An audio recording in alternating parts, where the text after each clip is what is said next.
когато идваме на бяганията Run Together, в началото си мислех, че всъщност ние идваме за да помагаме и да подкрепяме. Но в последствие разбрах, че хората с различни възможности нямат такава нужда от нас, каквато всъщност ние имаме от тях.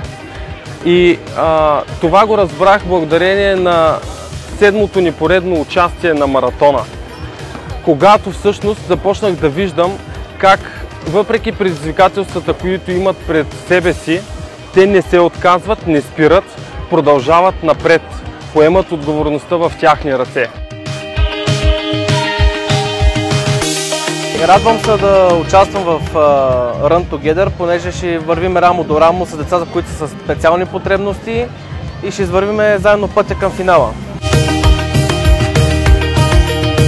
Параолимпийските игри се появяват през 1960 година.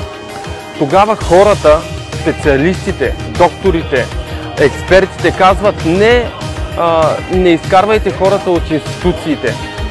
Някой ще се нарани, някой ще се счупи крака, някой ще се отдави в басейна. Но 60 години по-късно параолимпийските игри се превръщат в едно от най-значимите световни събития в историята на спорта. Участват повече от 160 държави с повече от 4300 участника, които постигат страхотни резултати, които дори ние не можем да постигнем. Затова най-малкото нещо, от което имат нужда хората с различни възможности, е да гледаме на тях със съжаление.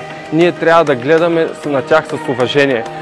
Затова днес наблюдавайте ги как бягат, наблюдайте ги как се борят.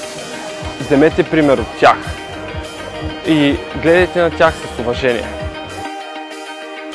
Децата на Олимп искам да научат това, че всички сме равни и трябва да си помагаме по един или по друг начин.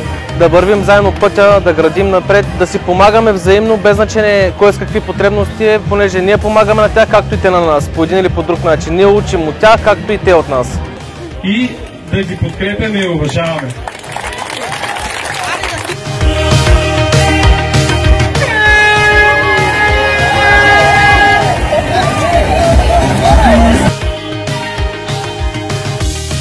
Щастливи сме, че за поредна 7 година нашите деца, които ги изграждаме в спорта, ще имат възможността да вземат примера от хората с различни възможности, как се борят и как показват характер по време на бягането Run Together.